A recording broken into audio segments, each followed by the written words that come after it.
اعوذ باللہ من الشیطان الرجیم، بسم اللہ الرحمن الرحیم۔ عزیز طلبہ، آج ہم جماعت نحم کے 5ویں لیسن میں سورۃ انفال کے الدرس الاول بے کا مشق کریں گے۔ اس مشق یعنی ایکسرسائز میں ہمارا پہلا پورشن مشتمل ہوتا ہے الکلمات و تراکیب کی، یعنی سبق کے جو مشکل الفاظ ہوتے ہیں اس کے معنی یہاں پر لکھے ہوتے ہیں۔ تو پہلا لفظ ہے یغشی، وہ ڈام دیتا ہے، طاری کر دیتا ہے۔ یغشی کے معنی ہے ڈانپنا، طاری کرنا آہستہ آہستہ۔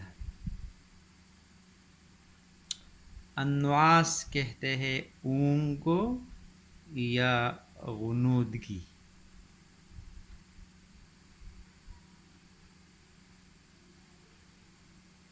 رجز الشیطان، شیطان کی نجاست یا شیطان کی گندگی، برے خیالات وغیرہ۔ الاناق کہتے ہیں عنق کہتے ہیں گردن کو، اور آناق جمع ہے عنق کی جس کے معنی ہے گردنیں۔ بنان پور پور یا جوڑ جوڑ۔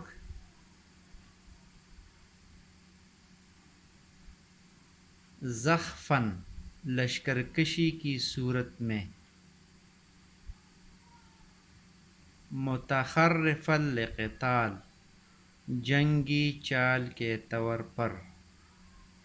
متخرفا لقتال جنگی چال کے طور پر۔ متخیزا الی فئۃ کسی فوج سے جا ملنے کے لیے۔ رمیتا تو نے پھینکا، رمیتا تو نے پھینکا۔ لیبلیا تاکہ وہ آزمائے۔ موہنو کمزور کرنے والا۔ ایکسرسائز کے دوسرے حصے میں ہم کریں گے التمارین۔ تو التمارین میں السوال الاول یعنی پہلا سوال ہے کہ اس سبق میں غزوہ بدر کے حوالے سے اللہ تعالیٰ نے کن انعامات کا ذکر کیا ہے۔ یعنی یہ رکوع ہم نے پڑھ لیا آیت نمبر 11 سے آیت نمبر 19 تک۔ تو ان آیات میں اللہ تعالیٰ نے غزوہ بدر کے حوالے سے مسلمانوں پر کن انعامات کا ذکر کیا ہے۔ تو اس کے لیے اگر ہم آیت نمبر 11 اور 12 سمجھنے کی کوشش کریں گے تو انشاءاللہ تعالیٰ اس کا جواب ہمیں آیت نمبر 11 اور 12 میں ملے گا۔ تو آئیے چلو دیکھتے ہیں آیت نمبر 11 اور 12۔ یہ دیکھیں، اذ جب یغشیکم النعاس امنۃ منہ، جب اس نے تمہاری تسکین کے لیے اپنی طرف سے تمہیں نیند کی چادر اڑا دی۔ تو یہ پہلا انعام ہو گیا، یعنی پہلا انعام مسلمانوں پر ہو گیا اونگ طاری۔ ہم ہیڈنگ دیں گے اونگو طاری، یعنی مسلمانوں پر اللہ تعالیٰ نے اونگ طاری کر دیا۔ ٹینشن اور گھبراہٹ کی حالت میں اللہ تعالیٰ نے رات کے وقت مسلمانوں پر خوب نیند طاری کر دی، اور جس سے مسلمانوں کے دلوں سے خوف اور پریشانی اللہ تعالیٰ نے دور فرما دی۔ جب وہ صبح اٹھ کر تو تازہ دم تھے، ان کے غم وغیرہ سب کچھ ختم ہو گئے تھے، ان میں حوصلہ آ گیا تھا۔ تو یہاں پر اللہ تعالیٰ نے ان پر ذکر کیا کہ میں نے آپ کی تسکین کے لیے کیا کر دیا، میں نے تمہیں نیند کی چادر اڑا دی، یعنی تم پر اونگ طاری کر دی۔ دوسرا انعام وہ بھی یہاں ذکر ہے، وَيُنَزِّلُ عَلَيْكُم مِّنَ السَّمَاءِ مَاءً، اور تم پر آسمان سے پانی برسا دیا. تو جس دن دونوں فوجوں کے درمیان مقابلہ ہونا تھا اسی رات اللہ تعالیٰ نے خوب بارش برسا دی، اور بارش کی وجہ سے یعنی مسلمانوں کا جس جگہ پر پڑاؤ تھا وہاں پر پانی نہیں تھا. بدر کے کنویں پر کافروں نے قبضہ کیا تھا، تو ان کے پاس پانی بھی تھی، مسلمانوں کے پاس پانی نہیں تھا. تو اللہ تعالیٰ نے رات کو خوب بارش برسا دی، تو اس سے مسلمانوں نے اپنے ضروریات پوری کر دیے، نہائے، ان سے وضو کیا، ان سے کہ اپنے لیے پانی جمع کیا. دوسری بات یہ تھی کہ مسلمانوں نے جہاں پر پڑاؤ ڈالا تھا وہ جگہ ریتیلی تھی، تو ریت پر جب بارش ہو گئی تو جم گئی، اس میں چلنا پھرنا مسلمانوں کے لیے آسان ہو گیا. اور کافروں نے جس جگہ پر پڑاؤ ڈالا تھا وہ بارش کی وجہ سے اس میں کیچڑ بن گئی، اس میں چلنا پھرنا ان کے لیے مشکل ہو گیا. وہ جب اس پر جاتے تھے یا اس پر دوڑتے تھے تو وہ منہ کے بل اس میں گرتے تھے. تو اسی لیے اللہ نے اس دوسرے انعام کا ذکر کیا کہ میں نے آپ پر بارش برسا دی. کس لیے؟ لِيُطَهِّرَكُمْ بِهِ وَيُذْهِبَ عَنْكُمْ رِجْزَ الشَّيْطَانِ، تاکہ پاک صاف کر دے اسے تمہیں اور شیطانی نجاست تم سے دور کر دے. وَلِيُرْبِطَ عَلَىٰ قُلُوبِكُمْ، اور اس لیے بھی کہ تمہارے دلوں کو مضبوط کر دے. وَيُثَبِّتَ بِهِ الْأَقْدَامَ، اور اس سے تمہارے قدم تاکہ آپ اس سے ثابت قدم رہے. اور اس کے بعد یہ تو دو انعامات ہو گئے. تیسرا انعام اللہ نے مسلمانوں پر یہ نازل فرمایا کہ اِذْ یُوحِی رَبُّکَ إِلَى الْمَلَائِکَةِ أَنِّی مَعَکُمْ فَثَبِّتُوا الَّذِینَ آمَنُوا. جب تمہارا پروردگار فرشتوں کو ارشاد فرماتا تھا کہ میں تمہارے ساتھ ہوں، تم مومنوں کو تسلی دو کہ ثابت قدم رہے. سَأُلْقِی فِی قُلُوبِ الَّذِینَ کَفَرُوا الرُّعْبَ، میں ابھی کافروں کے دلوں میں رعب و ہیبت ڈالے دیتا ہوں. فَاضْرِبُوا فَوْقَ الْأَعْنَاقِ وَاضْرِبُوا مِنْهُمْ كُلَّ بَنَانٍ، تو ان کے سر مار کر اڑا دو اور ان کا پور مار کر توڑ دو. ٹھیک ہے، تو یہ اللہ تعالیٰ نے ان دو آیات میں مسلمانوں پر 3 انعامات کا ذکر فرمایا. تو یہ ہمارا سوال نمبر 1 کا جواب ہوگا کہ اس سبق میں غزوہ بدر کے حوالے سے اللہ تعالیٰ کے کن انعامات. تو یہ مندرجہ ذیل 3 انعامات کا ذکر ہے. نمبر 1 اونگ طاری، نمبر 2 بارش کا نزول، اور نمبر 3 جو ہے فرشتوں کا نزول. تو یہ ہمارے سوال نمبر 1 کا جواب ہو گیا. سوال نمبر 2 ہے السوال الثانی، کفار کے ساتھ مقابلے کی صورت میں سورۃ انفال کی ان آیات میں کیا ہدایات دی گئی ہے؟ تو عزیز طلباء، اس کا جواب جو ہے وہ بھی ہمیں ملے گا آیت نمبر 15 اور آیت نمبر 16. یعنی آیت نمبر 15 اور آیت نمبر 16 کی جو تشریح ہے وہ اسی سوال کا جواب ہے. تو چلو آتے ہیں ہم آیت نمبر 15 اور 16. آپ ذرا دیکھیں. آیت نمبر 15 یہ ہے کہ یا ایھا الذین آمنوا، اے اہل ایمان، اذا لقیتم الذین کفروا،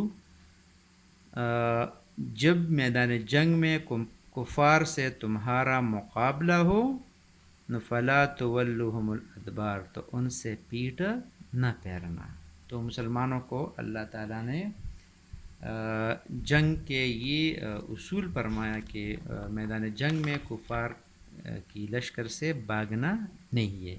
تو یہ ہدایت دی، اسی لیے کہ پیغمبر پاک صلی اللہ علیہ وسلم نے جہاد سے بھاگنا اس کو اکبر الکبائر فرمایا ہے. یعنی سب سے بڑی گناہ یہ ہے کہ آپ میدان جنگ میں کفار سے لڑتے ہیں اور ان سے آپ بھاگ جاتے ہیں، ان کی طرف آپ کی پیٹھ آ جاتی ہے. تو یہاں فرما دیا کہ آپ اس سے پیٹھ نہ پھیرنا. اس کے بعد آیت نمبر 16 میں فرماتے ہیں کہ وَمَن يُوَلِّهِمْ یومئذ دبرہ، اور جو شخص جنگ کے روز ان کی طرف پیٹ پھیرے گا، پیٹ پھیرے گا، تو یہ درمیان میں ہم چھوڑ دیں گے، تو اس کا سزا کیا ہے؟ فقد باء بغضب من اللہ، تو اللہ کے غضب میں گرفتار ہو گیا، ومأواہ جہنم، اور اس کا ٹھکانہ دوزخ ہے، وبئس المصیر، اور بہت ہی بری جگہ ہے۔ یعنی جو کوئی میدان جنگ سے بھاگ گیا تو اس کے لیے جہنم ہے، سخت سزا ہے۔ لیکن درمیان میں دو کیسز اس طرح آ گئے کہ اس کو قرآن نے مستثنا قرار دیا، یعنی ان دو کیسز میں بھاگنا یا کفار کی طرف آپ کے پیٹھ کا آ جانا، کمر کا آ جانا، یہ قابل گناہ نہیں ہے۔ تو اس میں پہلا کیس یہ ہے الا یعنی استثناء آ گیا، الا متخرفا لقتال، یعنی جنگی چال کے طور پر، او متخیزا الی فئتنا، یا اپنی فوج میں جا ملنا چاہے۔ یعنی ان دو کیسز میں اجازت ہے کہ یا آپ جنگی چال چلاتے ہیں دشمن کے ساتھ، ایک تو یہ ہے کہ آپ ان کو دھوکہ دیتے ہیں، کچھ ٹریک آپ اس کے ساتھ کھیلتے ہیں، اور اس دوران آپ کا پیٹھ ان کی طرف آ جاتا ہے، تو آپ قابل گناہ نہیں ہے۔ دوسرا یہ ہے کہ آپ اپنی فوج سے جا ملنا چاہے، یعنی کسی وجہ سے آپ بہت آگے جا چکے ہیں، آپ کو ضرورت ہے اپنی فوج میں دوبارہ آنے کے لیے، تو اس کیس میں گناہ نہیں ہے۔ تو عزیز طلباء، مسلمان مجاہد جب فی سبیل اللہ جنگ کرتا ہے تو اس کے سامنے صرف دو ہی راستے ہوتے ہیں، لڑتے ہوئے دشمن کو شکست دے کر غازی بنے گا، یا شہادت کی سعادت حاصل کرے گا۔ میدان جنگ سے پیٹھ دکھا کر بھاگنا تو ان کی فطرت میں ہی نہیں ہے، تو یہ کبھی بھی نہیں بھاگتا ہے، ٹھیک ہے، اور بھاگنا جو ہے اس کو سخت گناہ قرار دیا گیا ہے۔ تو سوال نمبر 2 کا جواب جو ہے وہ آپ کو مل گیا، آپ اپنے الفاظ میں اس کو اس سے سوال بنا کر اس کا جواب آپ کو لکھ دیں۔ عزیز طلباء، اس میں جو تیسرا سوال ہے، السوال الثالث، تیسرا سوال کیا ہے کہ کفار کو خطاب کرتے ہوئے ان آیات کریمہ میں کیا تنبیہ کی گئی ہے، کیا تنبیہ کی گئی ہے؟ تو اس کا جواب ہمیں ملے گا آیت نمبر 19 میں۔ تو چلو آتے ہیں ہم آیت نمبر 19 کی طرف۔ تو آیت نمبر 19 میں آپ دیکھیں، اللہ رب العزت اس میں فرماتے ہیں کہ ان تستفتحوا فقد جاءکم الفتح، کافروں اگر تم محمد صلی اللہ علیہ وسلم پر پتہ چاہتے ہو تو تمہارے پاس پتہ آ چکی ہے۔ جس طرح میں نے آپ کو پہلے بتایا تھا کہ یہ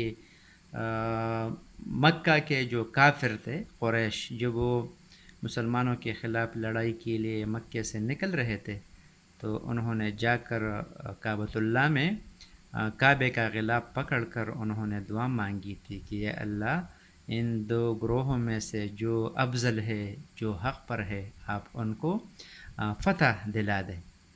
تو جب وہ آ گئے بدر میں، اس کو شکست ہو گئی، تو اللہ تعالیٰ نے ان کو یاد دلایا کہ آپ نے دعا مانگی تھی حق، یعنی جو گروہ حق پر تھا اس کی کامیابی کے لیے۔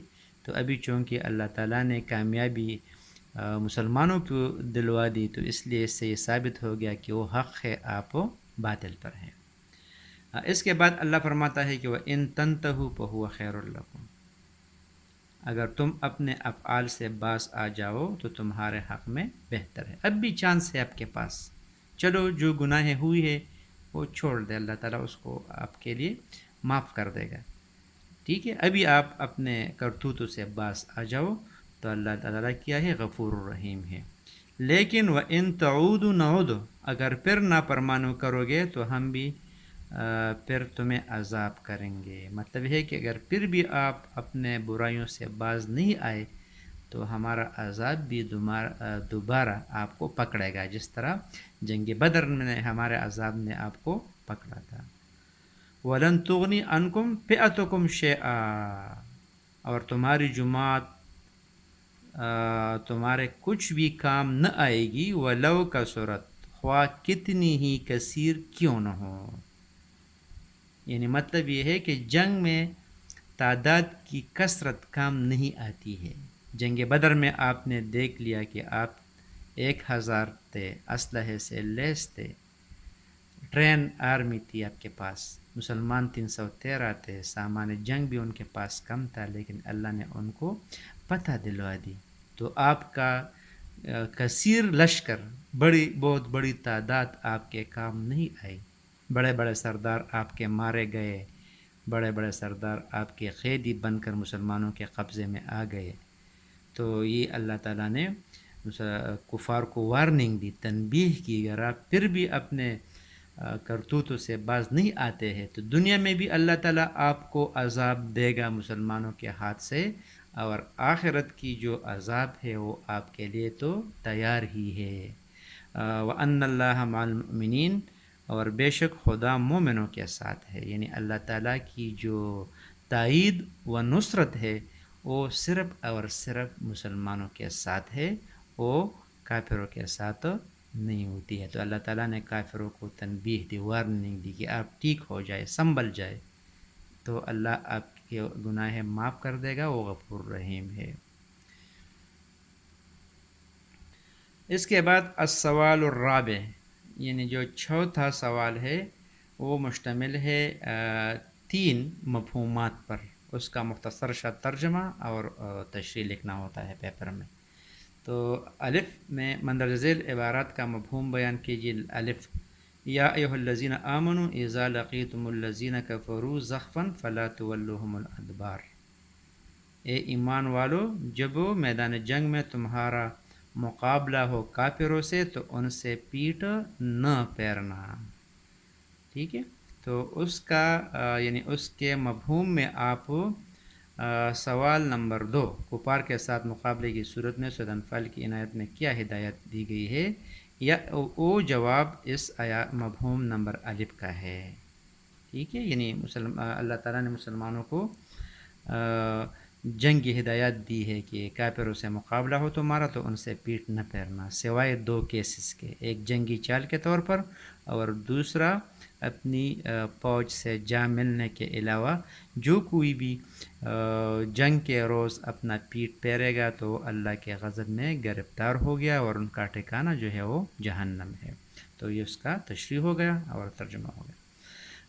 مفہوم بے جو ہے، وما رمیت اذ رمیت ولکن اللہ رمی. وما رمیت، اور نہیں پھینکا تھا تو نے، اذ رمیتا جب تو نے پھینکی تھی، ولکن اللہ، لیکن اللہ تعالیٰ نے پھینکی تھی. اس میں اشارہ ہے جنگ بدر کی طرف کہ عین لڑائی کے وقت میں پیغمبر پاک صلی اللہ علیہ وسلم نے زمین سے ریت اپنی مٹھی میں اٹھا کر کافروں کی طرف پھینک دی. تو اس ریت کے ٹکڑے سارے کافروں کے آنکھوں میں چلی گئی. تو چونکہ یہ ایک معجزہ تھا، یعنی کسی انسان کے طرف سے مٹھی بھر کنکر یا ریت پھینکنا کسی کے لیے نقصان کا باعث نہیں بن سکتا ہے، لیکن اللہ تعالیٰ نے پیغمبر پاک صلی اللہ علیہ وسلم کے ہاتھ سے ایک معجزے کا اظہار فرمایا کہ وہ سارے کافروں کے آنکھوں میں چلے گئے، وہ آنکھیں ملنے لگے، مسلمانوں نے ان پر حملہ کر دیا اور اس کا بہت نقصان کیا. تو اس میں اللہ تعالیٰ مسلمانوں پر اپنا احسان جتلاتا ہے کہ جو پتھر یا کنکر یا آپ نے پھینکی تھی وہ آپ نے نہیں پھینکی تھی، بلکہ وہ اس کے پیچھے اللہ تعالیٰ کا دست قدرت تھا. اس میں طاقت ڈالنے والا، وہ کافروں کو نقصان پہنچانے والا اللہ تعالیٰ کی ذات تھی. مفہوم جیم جو ہے، وَلَن تُغْنِيَ عَنْكُمْ فِئَتُكُمْ شَيْئًا وَلَوْ كَثُرَتْ. تو اس کا ترجمہ یہ ہے کہ وَلَن تُغْنِيَ عَنْكُمْ فِئَتُكُمْ شَيْئًا وَلَوْ كَثُرَتْ، اور تمہاری جماعت خواہ کتنی ہی کثیر ہو تمہارے کچھ بھی کام نہ آئے گی. تو اس کا جواب جو ہے وہ بھی آپ نے سوال نمبر 3 کی شکل میں آپ کو ملاحظہ ہو گیا. ٹھیک ہے، یعنی اللہ تعالیٰ کافروں سے خطاب فرما رہے ہیں کہ آپ کی تعداد کتنی ہی زیادہ کیوں نہ ہو، آپ کے پاس اسلحہ زیادہ کیوں نہ ہو، لیکن یہ زیادہ اسلحہ، یہ زیادہ تعداد آپ کے کچھ بھی کام نہیں آئے گی جب تک اللہ تعالیٰ کی تائید اور نصرت شامل حال نہ ہو. یعنی بدر میں آپ نے دیکھ لیا کہ آپ 1000 تھے، مسلمان 313 تھے، آپ کے پاس اسلحہ زیادہ تھا، مسلمانوں کے پاس اسلحہ نہیں تھا، لیکن اللہ تعالیٰ نے ان کو کامیابی دلوا دی اور آپ کو عبرتناک شکست ہو گیا، اس لیے کہ اللہ تعالیٰ کا امداد ان کے ساتھ شامل حال تھا، اور آپ کے ساتھ اللہ تعالیٰ کا امداد شامل حال نہیں تھا. تو اس لیے اپنے تعداد پر اور اسلحے پر غرور اور گھمنڈ نہیں کرنا چاہیے. تو عزیز طلباء، آج کے لیے اتنا ہی کافی تھا. وما علینا الا البلاغ.